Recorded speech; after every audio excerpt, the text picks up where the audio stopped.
वो अभी जान लेंगे। तो इधर तो हम करेंगे स्ट्रेट लाइन मेथड के अनुसार और इधर करेंगे हम डब्ल्यूडीवी मेथड के अनुसार डेप्रिसिएशन की calculation, written down value method के अनुसार डेप्रिसिएशन की कैलकुलेशन। फॉर एग्जांपल कोई मशीन जैसा कि हम कह रहे थे कि 1 लाख रुपए की है तो डेप्रिसिएशन हमारा कितना है 10%। तो सबसे पहले साल में हम डेप्रिसिएशन लगाएंगे, कितना लगाएंगे? ऑब्वियसली 10% लगाएंगे। 10% कहां अप्लाई करूंगा? इसी ही 1 लाख रुपए के ऊपर अप्लाई करूंगा। कितना बनेगा मेरा? 10,000। और जैसा कि हम कह रहे थे कि क्या ये डेप्रिसिएशन लगाने की कहानी 1 साल की है, तो जवाब है ना। देखो पहले साल डेप्रिसिएशन लगाने के बाद बची हुई मशीन की कीमत कितनी होगी? 90,000 रुपए।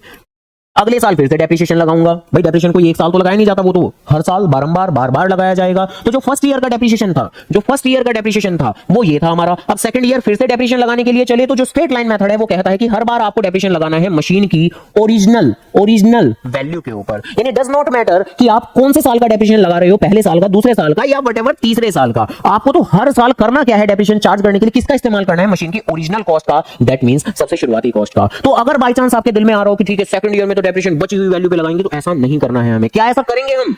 क्या ऐसा करना लॉजिकल है? हाँ जी, ऐसा करना लॉजिकल है, लेकिन वो सब कुछ हम डब्ल्यूडी मेथड में करने वाले हैं, ध्यान रखिएगा। तो straight line method, SLM method के अंदर तो हर बार जो भी हम डेप्रिसिएशन लगाएंगे मशीन की ओरिजिनल वैल्यू पे लगाएंगे। ओरिजिनल वैल्यू मतलब सबसे शुरुआत वाली वैल्यू जो सबसे टॉप पे बैठी हुई है, जितने में हमने मशीन खरीदी थी। तो हमने मशीन कितनी ही खरीदी थी? 10,000 रुपए की। तो डज नॉट मैटर कि ईयर कौन सा चल रहा है। फर्स्ट ईयर में भी इसी 1 लाख का लगाया, सेकंड ईयर में भी उसी ही 1 लाख का 10% अगेन 10,000 लगाएंगे। मशीन की बची हुई कीमत 80,000। थर्ड ईयर में भी जैसे ही डेप्रिसिएशन लगाएंगे तो उसी ही ओरिजिनल कॉस्ट ऑफ मशीन का 1 लाख का 10% 10,000 लगाएंगे एंड सो ऑन। ये प्रोसेस चलता रहेगा जब तक कि मशीन को बेच ना दें या फिर मशीन की कीमत जीरो ना हो जाए। तो ये प्रोसेस चलता रहेगा।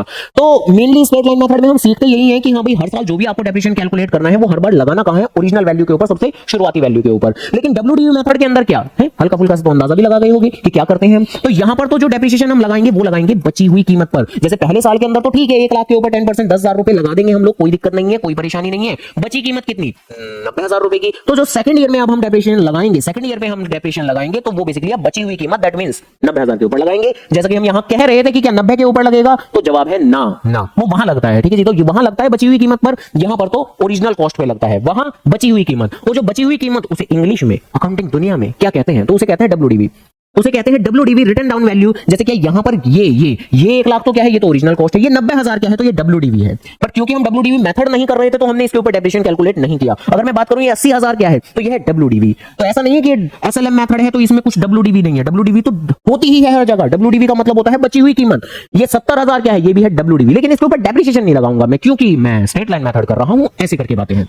यहां पर डब्ल्यूडीवी पे लगाऊंगा मैं, यानी कि 90,000 का 10% जो हो जाएगा मेरा 9,000 रुपए। बची हुई कीमत कितनी? 81,000। और फिर से अगर थर्ड ईयर का डेप्रिसिएशन लगाऊंगा मैं तो एक बार फिर बची हुई कीमत जो कि होगी हमारी 81,000, तो उसका 10% 8100। तो अकॉर्डिंगली हमारा निकल के आ जाएगा